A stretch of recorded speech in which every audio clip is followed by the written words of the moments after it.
Good afternoon. It's a real pleasure to be here to talk about legislative and ideological responses to terrorism. Today we're joined by a very distinguished panel.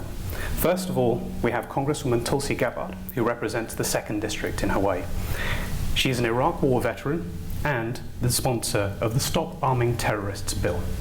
We also have Professor Jawad Syed, who's a professor of organizational behavior at the University of Huddersfield in the United Kingdom, Professor Edwina, who's a professor of diversity at Auckland University of Technology in New Zealand and a Fulbright scholar, and last but by no means least, Professor Tahir Kamran, who is the head of history at Government College, University of Lahore, and in 2013 to 15 was the Iqbal Professor at the University of Cambridge School for South Asian Studies. Congresswoman Jawad, would you like to start? Thank you very much.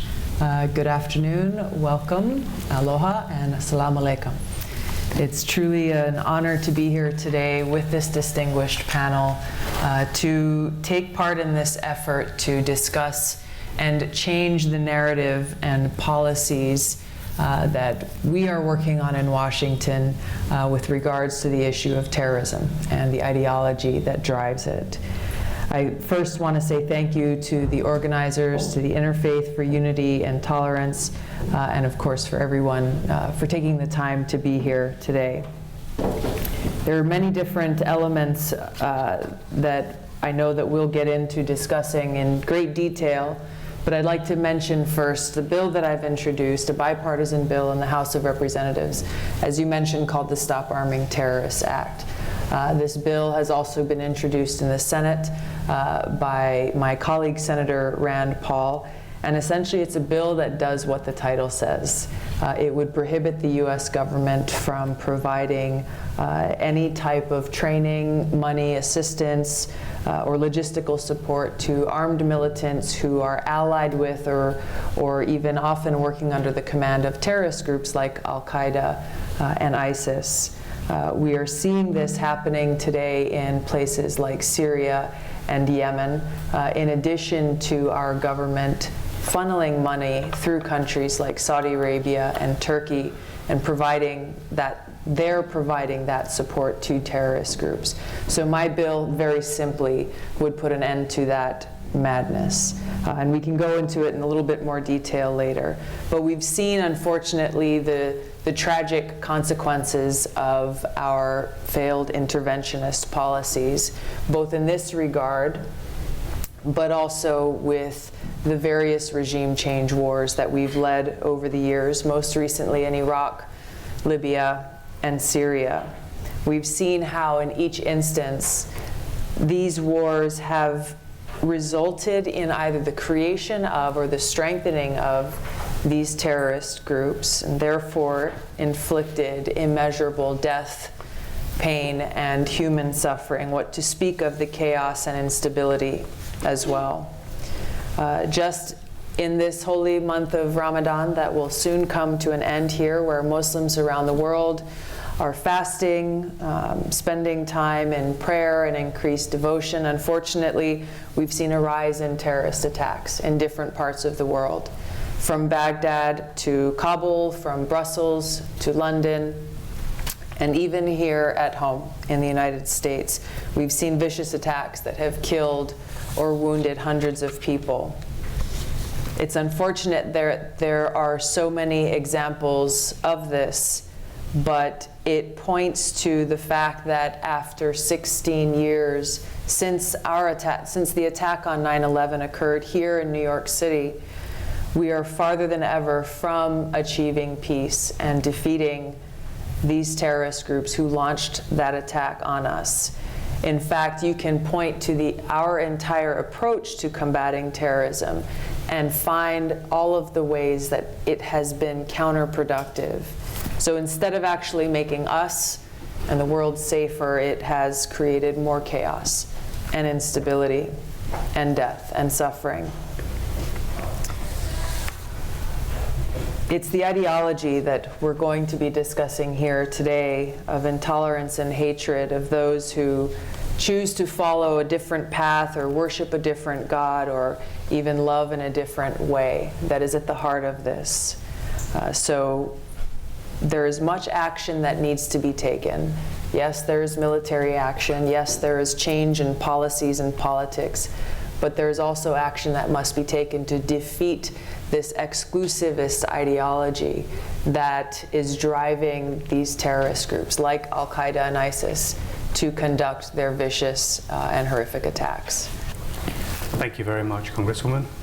Professor, would you like to open your remarks? Thank you, Cass. First, I would like to offer a brief update on my affiliation. I used to be at the University of Huddersfield, but now I'm at Lahore University of Management Sciences.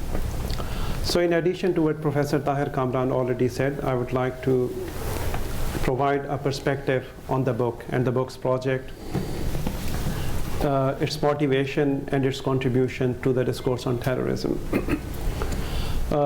Back in 2015, Professor Tahir Kamran, Professor Edwina, PO, and another co-editor, Professor Abbas, who is at University of New South Wales in Australia, and myself, we got together and we agreed that we were not happy and we were not satisfied with the current discourse on terrorism in the mainstream media and academic scholarship.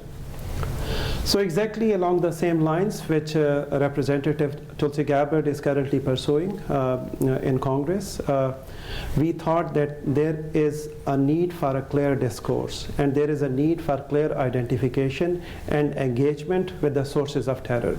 And that's how this book's project came into being. So there were a number of false binaries which we wanted to clarify or highlight.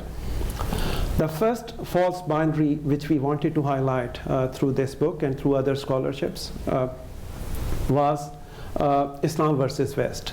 That terrorism is an outcome of Islam versus West tensions. So that is something which we do not agree with. That is something which we have clarified here.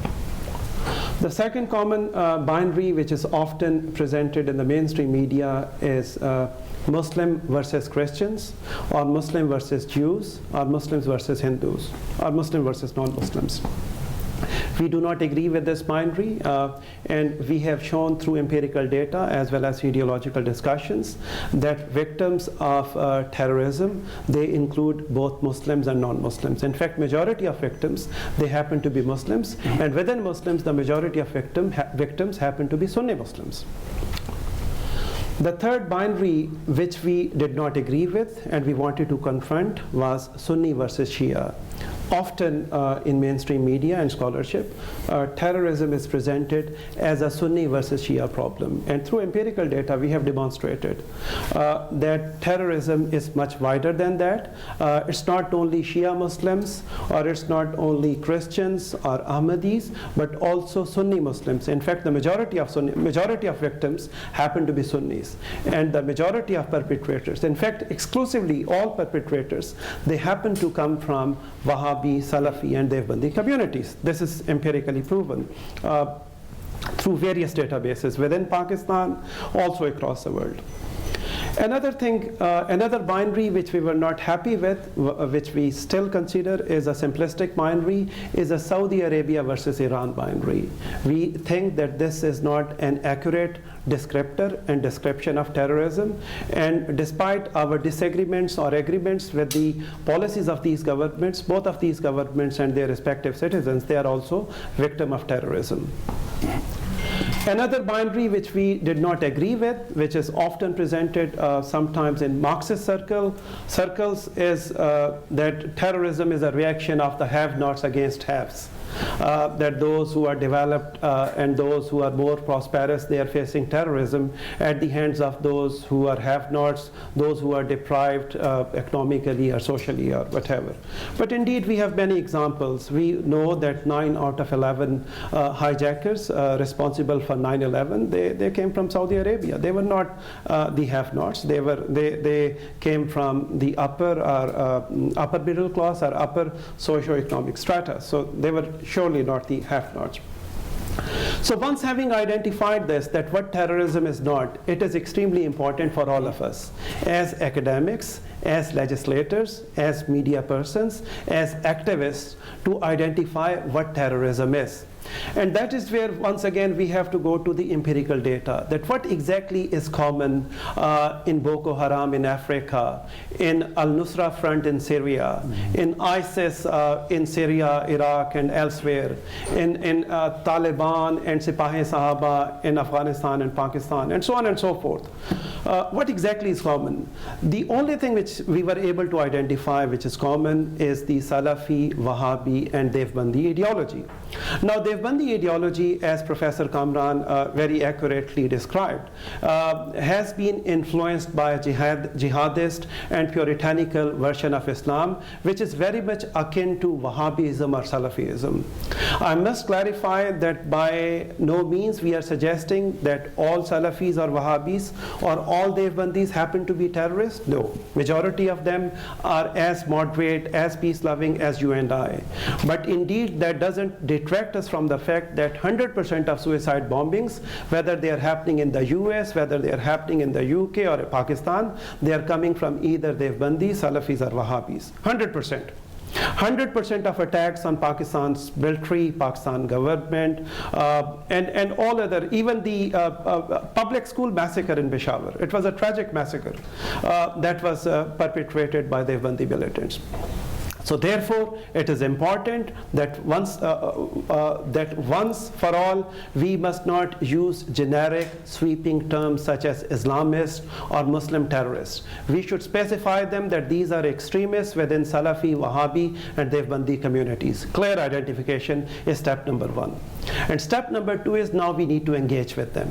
We need to try to reform them. We need to try to very carefully look at what exactly is being disseminated through their madrasas and through their mosques and through their literature and through their social media.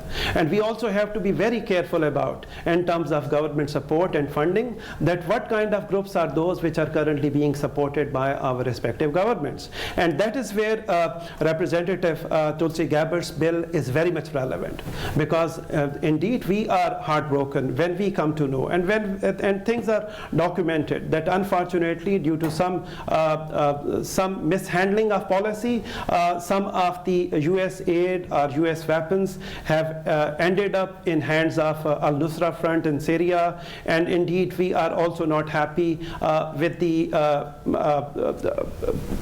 what do you call it, very expensive arms deal with Saudi Arabia, Qatar, and all those countries. These countries also have to be more responsible. These countries themselves, they are victim of terrorism. Only yesterday, an extremist terrorist, he tried to explode himself in Mecca, the holiest place, the holiest mosque of Muslims. So I think that Muslims, including Sunni, Shia, Sufi, Salafi, and Devbandi Muslims, they have to understand that these Takfiri, Devbandis, Salafis, and Wahhabi extremists, they do not represent anyone.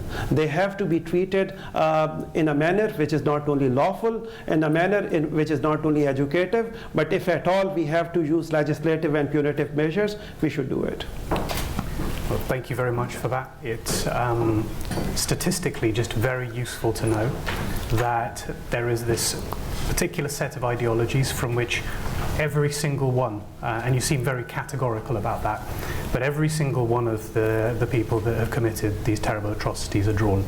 And of course, as you said, not every person that belongs to those particular versions of Islam exhibits those traits, but nevertheless, there seems to be some kind of combination of ideology, of personal psychology, and of circumstance that leads to these really quite terrible acts. And certainly there seems to be no shortage of young men, women as well, but mainly men, who are willing to destroy themselves and hundreds of other people.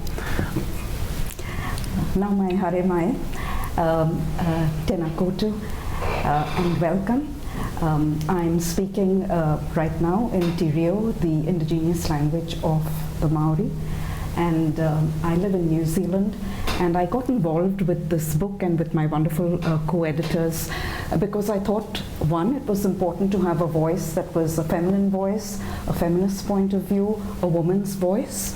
Two, I think it's really important that Muslims in general, Muslim men in general, are not demonized. And it's from that point of view that we have a chapter in there on Christian persecution in Pakistan.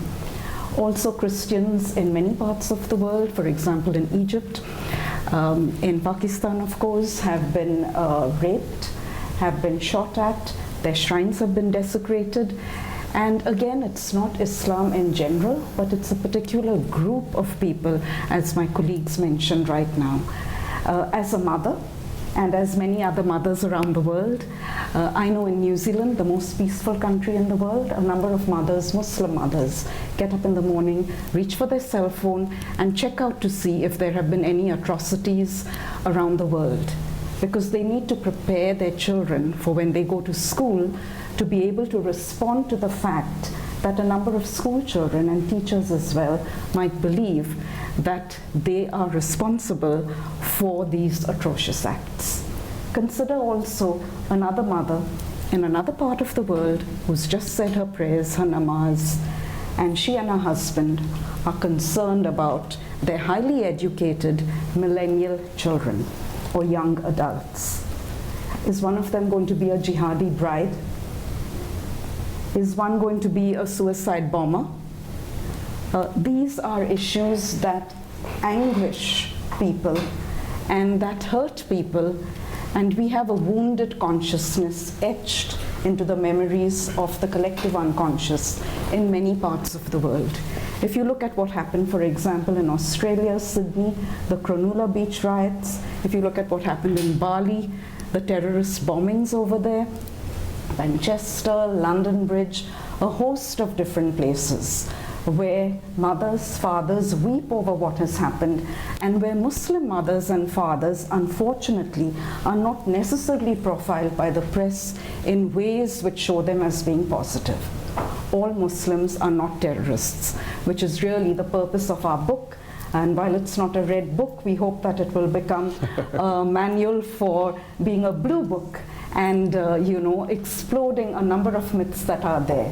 And in this context, I would like to mention three main aspects. One is we tend to forget that all of us as humans are part of a diversity discourse.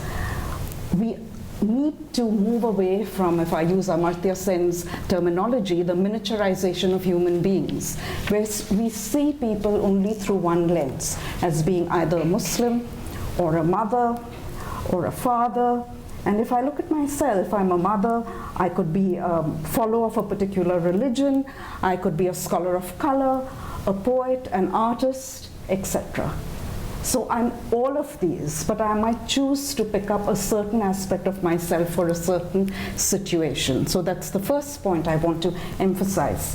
The second point I would like to emphasize is that education, right from primary up to universities, as well as induction programs in organizations, be they in the civil sector or in the private sector or the public sector, need to emphasize the creation of rationally compassionate disruptors.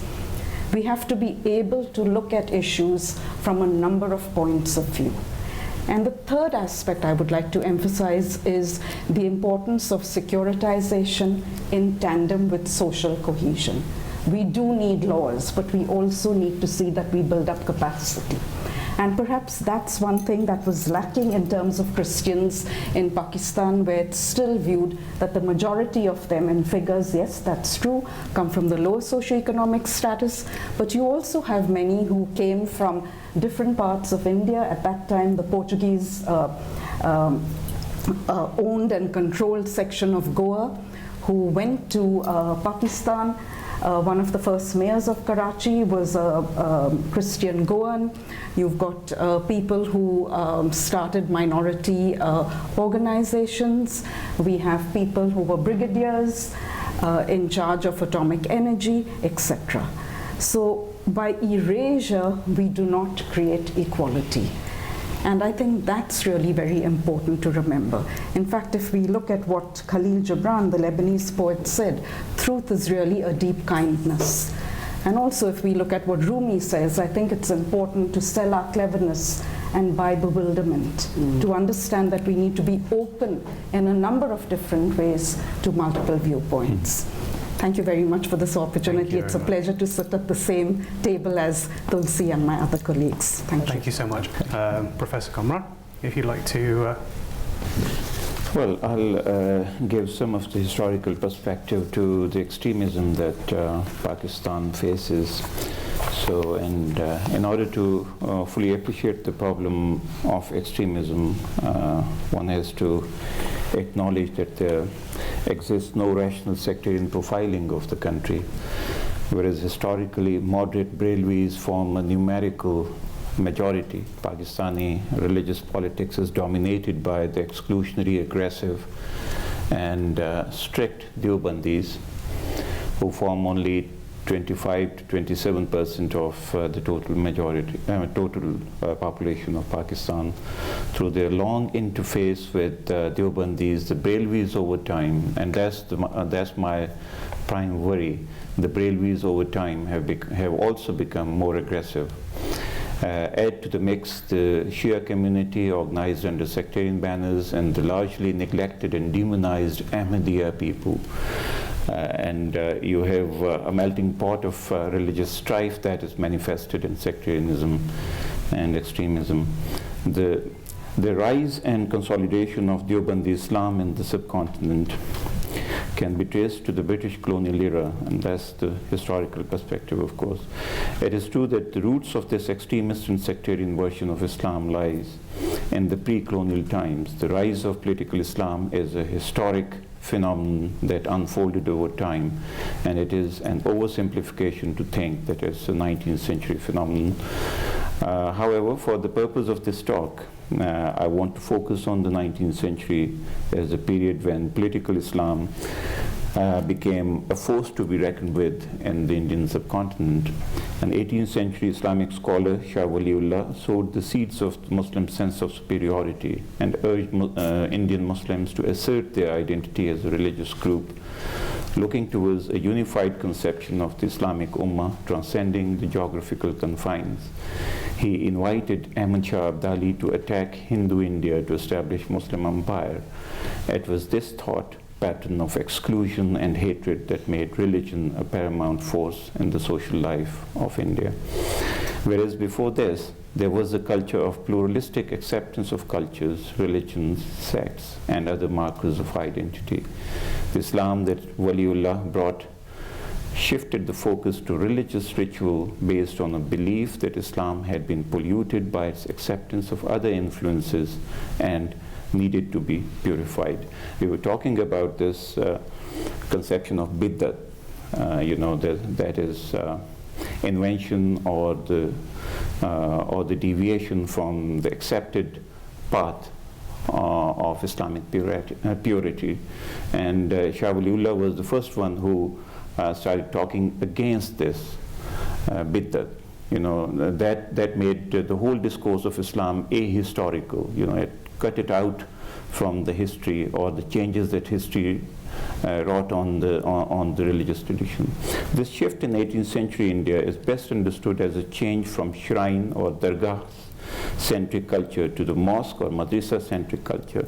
The Sufi or caretaker or spiritual guide at the shrines used to be men of an accommodating disposition. The dargah would act as a community center, particularly in rural or semi-rural cultures.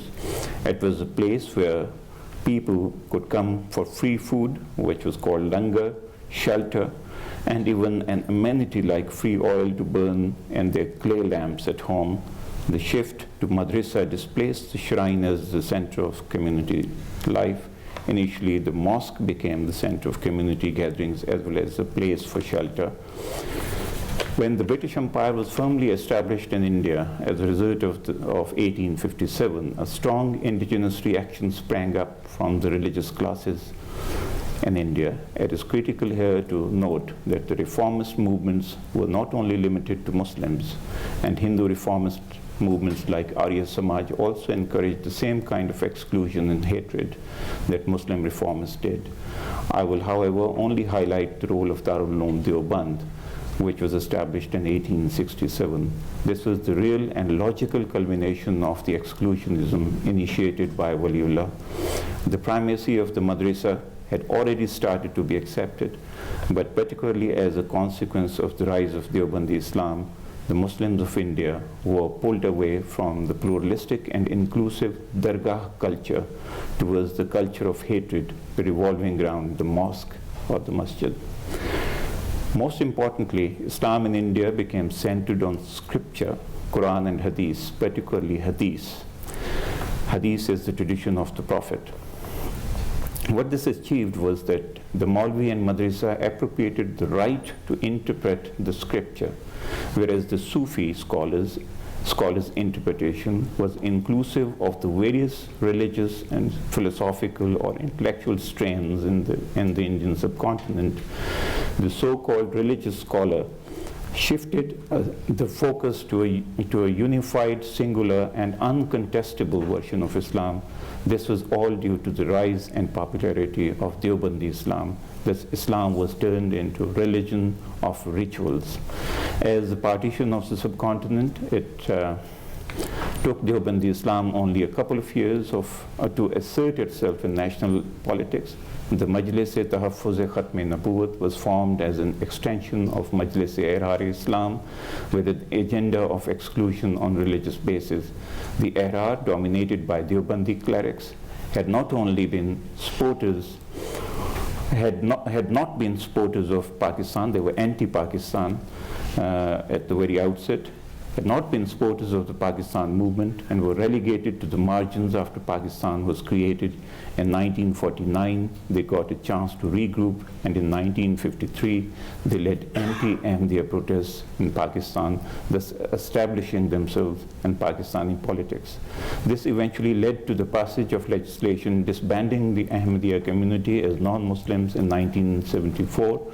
This unprecedented piece of legislation based on hatred and exclusion was a natural corollary of the politics of Deoband since the 19th century.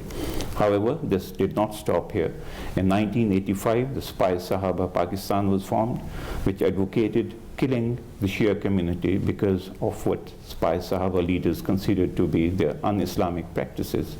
Pakistani politics has since been unable to get rid of the menace of sectarianism.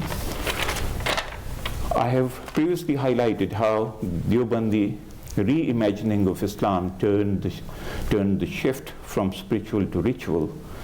Religious ritual turned jihad into a religious obligation which demanded to be followed ritualistically. The madrasa now became a center for organizing and financing jihad. Ziaul Haq's decision to join Afghan jihad after Soviet Union occupied Afghanistan in 1979 was a result of this ritualistic belief. As a result, religious extremism, sectarianism, and a culture of exclusion and hatred was indelibly entrenched in Pakistani politics. I have tried to point out some salient moments in the rise of political Deobandi Islam in the Indian subcontinent. The main point to stress here is that this version of political Islam excludes all others and does not leave room for humanity and pluralistic values. Thank you very much. Thank you so much for that incredibly useful short history of Deobandism. A lot of people have heard of the term Wahhabi or Salafi, and it's very, very useful to understand that there are parallel traditions in other parts of the Muslim world which also contain within them tendencies that can become militant. We know, for example, that many of the San Bernardino attacker came from a Deobandi background rather than a straightforwardly Wahhabi background. So these are really important and interesting things for us to learn about the roots and the historical growth of these ideologies and their placement within the culture over time. So thank you very much for that. I should mention, by the way, the book, which is Faith-Based Militancy and Deobandi Violence in Pakistan, a collection of 18 essays. Congressman, first of all, I'd like to ask you why you brought the bill. What inspired it? Knowing and understanding what the policy of our government has been brought about a call to action, the need for this legislation. It's something that as I speak with different groups of people, even members of Congress about, you would think, why would you need a bill like this? Because current US law already exists that say it's illegal for you or me or any American to provide any type of support or assistance to terrorist groups. If one does that, then you will be arrested and be put in jail.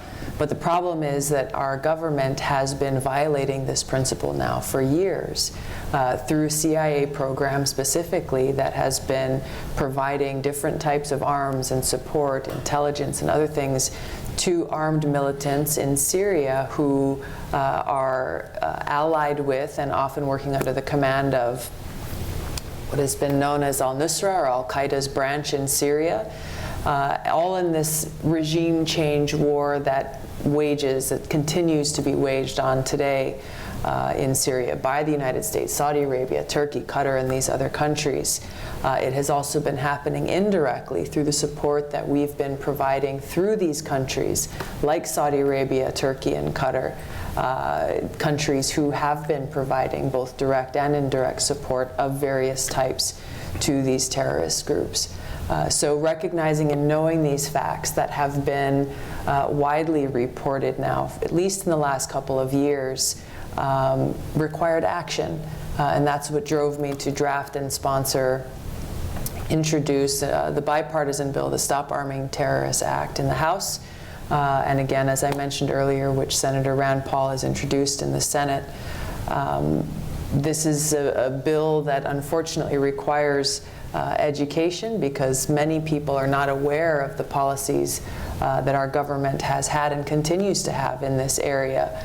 But it is something that once people are aware of is common sense, that we need to get Congress to support and pass this bill and bring about an end to this madness that has resulted in the strengthening of the very terrorist group that was responsible for the attack on 9/11, that continues to be responsible for the unimaginable human suffering and death that we've seen in many different parts of the world, specifically in these countries like Syria and Yemen, where the humanitarian crisis is difficult to grasp. The recent massive arms deal that the United States has just struck with Saudi Arabia is another example of this, compounding the support that we've already been providing in that proxy war that is occurring in Yemen, where the Yemeni people are suffering as a result. We know that there is support being provided to al-Qaeda in Yemen from Saudi Arabia with our assistance in this war for the leadership of Yemen. So there are many different examples, unfortunately, that brought about the need for this legislation, the urgent need for it to be passed. Thank you so much for that very comprehensive answer. My final question to you is, what was the reception among your fellow congressmen and women when you brought this act? It's been mixed. Again, there are many members of Congress who are not studying very closely what's been happening in these countries and are not aware of the situation. There are some members of Congress who were immediately committed to signing on to the legislation and helping to get it passed. And unfortunately, there are others who are aware of the situation, but who have a different set of priorities and who believe, well, it's more important to conduct a regime change war than it is to make sure that we're not actually providing arms and support of various types to jihadists who are fighting this regime change war. So it is a very wrong-headed set of priorities, in my opinion, where our policy has clearly not only been counterproductive to our interests and the safety and security of the American people, but it has also been counterproductive to the people in these countries, like Syria and like Yemen, who are suffering gravely as a result. Congressman, we really, really appreciate your time and your much. efforts on behalf of the American people and indeed the people who are suffering all over the world.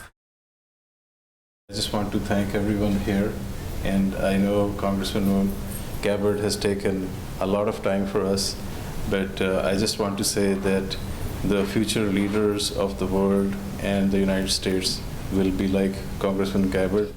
I wish Tulsi all the best. Our prayers, our good wishes are with her.